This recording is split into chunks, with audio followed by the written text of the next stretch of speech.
Come abbiamo visto nella prima parte, dopo essersi arruolato nella 10ª MAS, secondo alcune fonti, Walter viene aggregato a una batteria antiaerea tedesca, la Flak, impegnata nel nord della Francia, e quando arriva il D-Day si trova coinvolto nei combattimenti che ne seguono.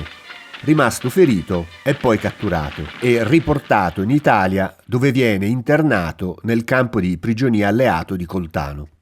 Secondo altri, invece, è schierato con le truppe della Wehrmacht e combatte nelle varie battaglie per contrastare l'avanzata degli alleati.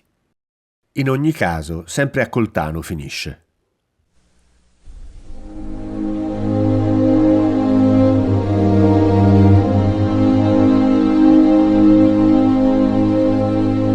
Come abbiamo già visto, con lui ci sono altri futuri personaggi dello spettacolo, ma anche il filosofo Ezra Pound, l'olimpionico Giuseppe Dordoni, l'orientalista Pio Filippani Ronconi, il saggista e giornalista Ezio Maria Grey, il politico e federale del partito Vincenzo Costa e il futuro ministro per gli italiani nel mondo Mirko Tremaglia. Nel 1946 Walter viene finalmente liberato e torna da sfollato a Corbetta, in provincia di Milano. Come avevamo già accennato, mentre è ancora magazziniere all'Isotta Fraschini, una sera si trova al Teatro Olimpia di Milano e gli amici lo gettano in scena. Il successo è tale che Marisa Maresca decide di scritturarlo. È così che nel 1946 ottiene la sua prima parte di rilievo nello spettacolo Se vi bacia Lola.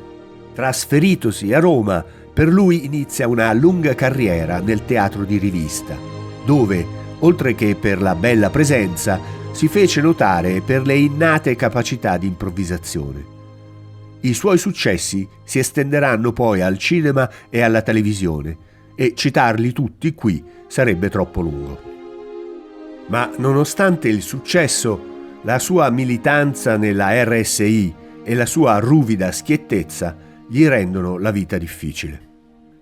A Genova, nel 1975, durante lo spettacolo Chiari di Luna, pronuncia una battuta che dice pressappoco: «Quando fu appeso per i piedi a Piazzale Loreto, dalle tasche di Mussolini non cadde nemmeno una monetina.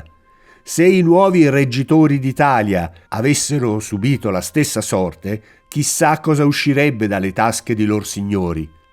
Come è lecito immaginare, la frase fa parecchio scalpore, al punto che le successive repliche dello spettacolo vennero disturbate da picchetti di dimostranti all'ingresso del teatro, mentre la stampa, che lo aveva osannato per anni, adesso lo stronca. È così che all'inizio degli anni 70, per via di un'accusa di spaccio di cocaina, poi rivelatasi infondata, viene messo in carcere dove vi rimane per 70 giorni. Come conseguenza, la Rai lo scarica e Walter riprende la via del palcoscenico. Ma non finisce qui. Nell'estate del 1985, nell'ambito di quello che sarebbe divenuto poi il maxi processo alla nuova camorra organizzata, viene accusato dal camorrista pentito Giovanni Melluso, lo stesso accusatore di Enzo Tortora, di aver trattato insieme a Franco Califano l'acquisto di rilevanti partite di droga. Walter verrà poi prosciolto già in istruttoria, ma soltanto nel 1986 viene riabilitato dal mondo dello spettacolo e di nuovo grazie al teatro di prosa, al quale ritorna interpretando il personaggio dell'avvocato Lattes in un adattamento degli Amici di Arnold Wesca, e alla biografia televisiva della Rai in 7 puntate, Storia di un altro italiano.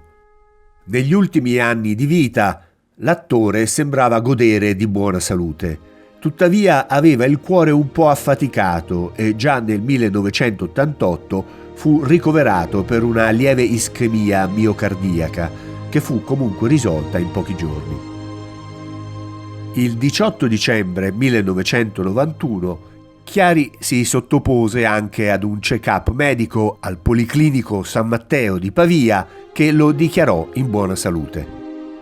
La sera del 19 dicembre si recò presso il teatro di Porta Romana per vedere lo spettacolo del suo amico e collega Gino Bramieri e avrebbe dovuto proseguire la serata a cena con l'impresario teatrale Libero Zibelli, che però non lo vide arrivare.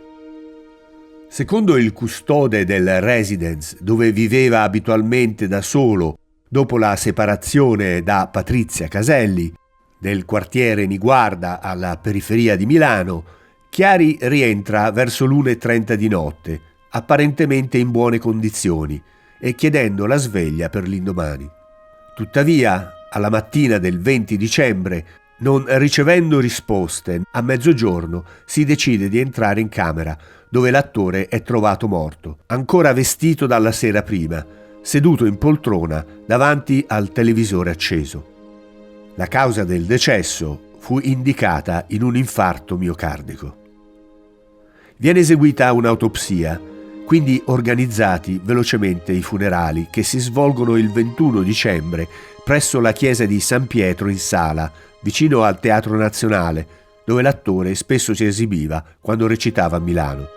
Vi parteciparono più di 3.000 persone. La sua tomba fu collocata nel civico mausoleo Palanti, presso il cimitero monumentale di Milano. Nel 1995 viene ordinata la riesumazione del cadavere per un'analisi tossicologica approfondita dovuta a un'inchiesta a carico di Pierantonio Bettelli, indagato per trattamenti farmacologici non autorizzati presso una clinica di Bergamo dove Chiari era solito recarsi. Nel 2001 fu ricordato in un breve passaggio sulla Rai.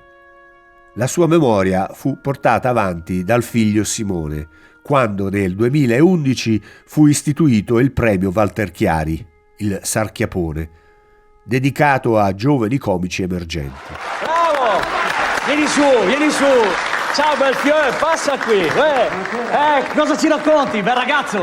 Niente, io di giorno faccio l'operaio all'Isotta Fraschini e di sera faccio un po' di pugilato, tutto qua, niente di che, Interessante, ma com'è che i tuoi amici ti hanno spinto qui sul palcoscenico? Perché non sono amici, sono delle carogne, altro che amici, guarda lì là. Nel 2012 fu prodotto il film TV Walter Chiari fino all'ultima risata, che ripropone le tappe di vita dell'artista.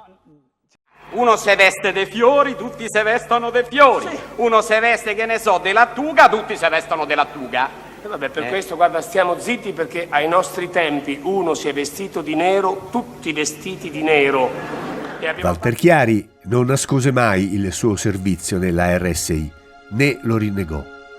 Alla fine degli spettacoli, racconta il figlio Simone Annichiarico in un'intervista, diceva spesso: un saluto alla prima fila e alla 10ª. E aggiunge: non sopportava l'egemonia culturale della sinistra, ma lo ricordo quando mi diceva anche: Simone, non hai capito che io sono più a sinistra di tutti? Era per natura solidale. Siamo tutti uguali, gli piaceva dire.